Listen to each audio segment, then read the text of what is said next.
Byra here. So I'm taking a quick talk, take you through one of my favorite films of all times. This was a film called Perfect Blue, directed by Satoshi Kon. Now, the main reason why this is my favorite film is because it is one of the earliest animated films that I had watched. So, like in terms of animes, it was one of a very early anime feature film that I watched. Until I watched this particular film, I had seen some of the Ghibli stuff.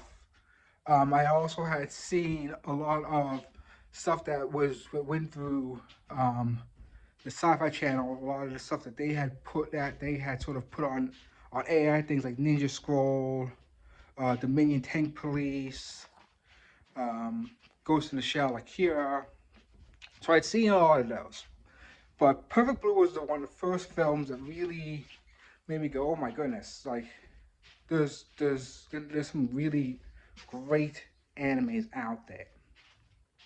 And the reason for this is because of the fact that a lot of the themes that I sort of focus on, the themes of the duality of a person, as well as the theme of what you want to do versus what society and the people around you tell you should do. And a lot of it really sort of focuses primarily in on how the differences between how society wants and treats women versus how women want to be treated and what their sort of wants and desires are clash very heavily.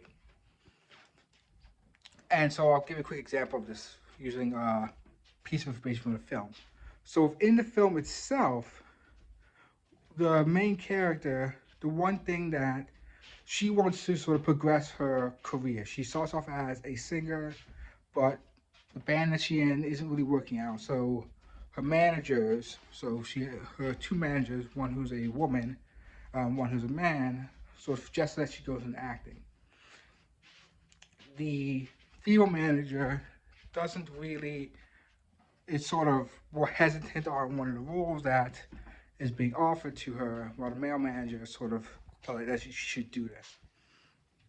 And then so in the film, when she takes on this role, you can really see that it makes her uncomfortable because you sort of see the backlash in terms of how it affects her psychologically throughout the film, where she is very clearly having these sort of flashbacks to things that she had did within this role, which are negatively affecting her, as well as you have the whole thing where her former fans who are being overly possessive of her and harassing her through this sort of very sort of early online campaign through a um, was essentially sort of early web form, um, sort of dedicated to her.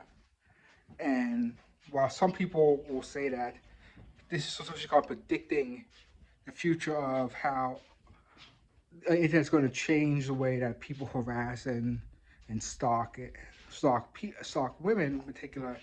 Really, this is sort of an extension of way what people were doing early on through writing campaigns or like finding people's addresses and like just like staying outside and taking pictures of them and sort of the harassment of paparazzi, except making it sort of more digital and making it so anyone can be that harassing paparazzi.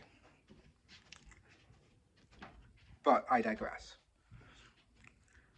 So as the sort of film progresses, you sort of get these scenes where you don't really know if it's really sort of happening in universe or is it happening in the imagination of the woman because of the fact that she's been sort of consistently harassed by people and she's taking on a job that she's not 100% comfortable with, and all these sort of factors sort of pile up on her psyche, as well as there's a person who is stalking her and has created recreation of her room and things of that nature.